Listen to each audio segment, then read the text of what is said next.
the camp to prepare for a lifetime, the camp to prepare for the whole year to come. It's that starting point where you renew your faith with Allah subhanahu wa ta'ala, you reflect over what you've done the year before, and to make a commitment with Allah subhanahu wa ta'ala that things are going to change for the better. What makes it so special to me is the command that Allah subhanahu wa ta'ala had given us. So this should be a special month for the entire ummah, not only for an individual. So Allah subhanahu wa ta'ala makes it the month for which the Quran, His word, has been revealed, makes it the month where all the rewards are actually multiplied. Allah subhanahu wa ta'ala makes it the month for which the Prophet sallallahu alaihi wasallam was granted victory throughout all his battles. The Prophet Muhammad sallallahu alaihi wasallam said that it is a special month for Allah Himself. So Allah said in a hadith Qudsi that all the actions of the son of Adam, it's for his own benefits, except Ramadan. It is for me, and I shall reward for it. So it's so special month because it is so special for Allah subhanahu wa ta'ala. Everyone has different goals in Ramadan. Particularly, I wanted to focus on my locality this Ramadan, so I don't want to focus on just individual growth. I'd rather think of how can I benefit the community at large. What would I do differently this Ramadan? First of all, we ask Allah subhanahu wa ta'ala to prolong our lives until we observe and witness the coming Ramadan. Ameen. What I intend to do differently is perhaps focus with my kids in the community on ways of improvements. We have witnessed lately the incident in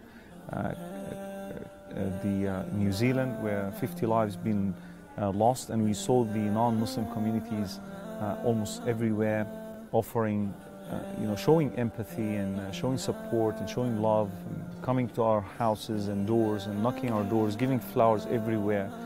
I think we should learn a lesson from them, and we should teach our kids and teach the Muslim communities everywhere that we should also, in response to any ugly situation that may occur, we should be in the front, and we should offer support to everyone irrespective of their background and religion. During Ramadan, usually I travel a lot. So during Ramadan, I tend to remain home. I tend to reduce any travels. It's like zero travels almost. So usually the activities would be around the house where we improve ibadah together. And this one advice I give to everyone who's listening and watching, that it is that month where when we collectively worship Allah subhanahu wa ta'ala within our homes, family-wise, it is there where the love increase and the bond between family members increase. So this is an advice which I encourage everyone. Aside from that, there are daily halaqah, daily teaching in the local masjids. There are reminders after Taraweeh and so on. We usually decorate the houses. During December time, where Christians usually celebrate Christmas, the kids growing up seeing the lights and the trees and the Santa Claus and all that, they feel really that there is a celebration. I'm not encouraging imitating anyone. Rather, we wanted to make the kids feel special about Ramadan. So this is where we get together and decorate the house and do some fun activities as well, just to make Ramadan look special. Sometimes I remember in the past we used to reward our kids, like every day they fast. My son was like 5-6 years. Every time we fast, we have these pockets competition where we drop some gifts just to encourage them and make them love that beautiful month. So we follow the traditions of the Prophet ﷺ by breaking our fast on dates or milk or some water, and make dua and proceed to Maghrib prayer, and then come for a light meal, and then head to Taraweeh, and that's it. If we wanted to eat some other light meals later on, it's all okay. Yeah. So I used to make it a point to complete reading the Quran during the blessed month of Ramadan. But as we progress in understanding and knowledge, we thought that perhaps we may focus more on understanding the Quran so that we can apply it in the proper manner in our daily lives. So completing the Quran is a good thing, but it's not a goal for me. I may complete, I may not. what is more important for me at that stage is to understand what Allah subhanahu wa ta'ala wanted from me. And I pay more attention in this area in the past couple of years. There are plenty of surahs, of course, that will bring us closer to Allah, not only in Ramadan, but throughout the year. But I have a special connection with the Surah Maryam, the chapter number 19 of the Quran about the Blessed Mother of Jesus Christ, peace be upon him, Isa alayhi salam. So I'm in love with that surah, you know, ever since I've read it and learned it. So yeah, that's the surah that get me the most emotion. Yeah. Yes, previously, and whenever we are able to, we would seize these opportunities for i'tikaf. The most memorable Ramadan, there are plenty, but the one that brings sweet memories to me is the first Ramadan, where my father used to train us to fast, and I think I was 6 or 7 years, and my father noticed by Asr time I was very hungry, and my mom was cooking in the kitchen. I can smell all the delicious stuff coming out, and he thought that the best idea is to take me out for a shopping, just to waste those couple of hours. So he took me, and we really walked a lot, and he bought a lot of food, and every time he buy food, he tell me, look, this is yours after Maghrib, this is yours after Maghrib. And subhanAllah, we went back home 15 minutes before Maghrib. I can remember that day just like yesterday. And we used to eat on a pallet, you know, small pallet on the ground. And subhanAllah, my brother younger than me, he was eating, he was in fasting. So he was eating, I remember, rice, some chicken or meat, and soup, so all together in one plate. And he couldn't finish everything. And there was a leftover there.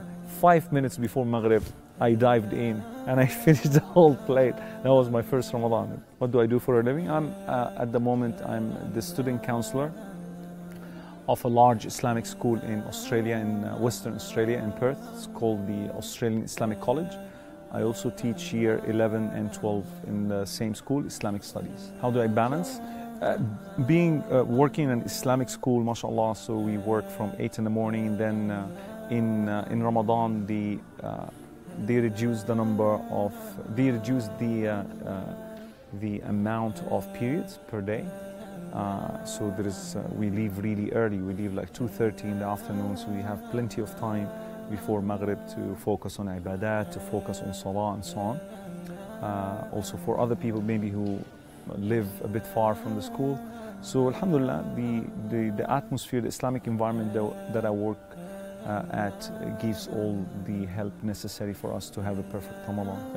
The last 10 days, we all feel sad because you start realizing Ramadan had slipped away, and really every Muslim had this mixed feeling of, you know, not letting Ramadan go, and how I wish I could have done better in the first 20 days. But these are the days that I usually talk to the people and tell them, do not ever give up, do not ever lose hope. Even if you start the Ramadan in a weak spirit, you haven't done much, these are the most important 10 days of the entire year where you could actually bring the most rewards into your account. So don't give up, and keep worshipping Allah subhanahu wa ta'ala as if you see Him. That's ihsan. And just beg Allah subhanahu wa ta'ala for mercy, beg Allah subhanahu wa ta'ala for forgiveness, beg Allah subhanahu wa ta'ala to release your neck or to release yourself from the torment of hellfire. Allah subhanahu wa ta'ala created us to worship Him. So I pray to Allah subhanahu wa ta'ala that whatever ibadah we are all engaged in, may Allah subhanahu wa ta'ala accept it from us. May Allah subhanahu wa ta'ala make us sincere in whatever we do for His sake. I'm just feeling uncomfortable addressing personal issues, so, but I will tell you something, like, you know, wallahi sisters, whether we are mashayikh or, you know, reminding the people of Allah subhanahu wa ta'ala, we are also not monks or sinless people. We also have our shortcomings. We have some moments of anger. We snap at our children sometimes. We anger our wives some other times. We are human beings. We all strive to be better, but let Allah subhanahu wa ta'ala be the judge, inshallah. So we usually, throughout the year, you get a lot of celebrations going on that are imposed upon the public, like, you know, Halloween and Valentine's and all these celebrations coming up, birthdays and so on and so forth. And you feel the Muslims desperate to celebrate those celebrations.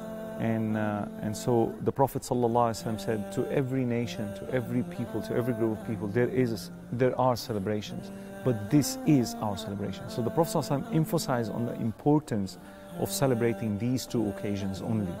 The rest is not meant to be really for celebrations. Rather, Valentine's Day, the love that we should give to our partners, our wives, our husbands, or our family members should not be celebrated on a single day. It should be a celebration for life. The love that we give on Mother's Day, this figure in Islam is like the highest you could get, a mother. Yeah, your mother, your mother, your mother, then your father. How could we celebrate this figure on a single day? So that's why it's very essential for us to focus on celebrating what has been commanded by Allah subhanahu wa ta'ala and His Prophet. That's what made the celebrations are important. They are picked and chosen by the Creator Himself. That's what made them very special.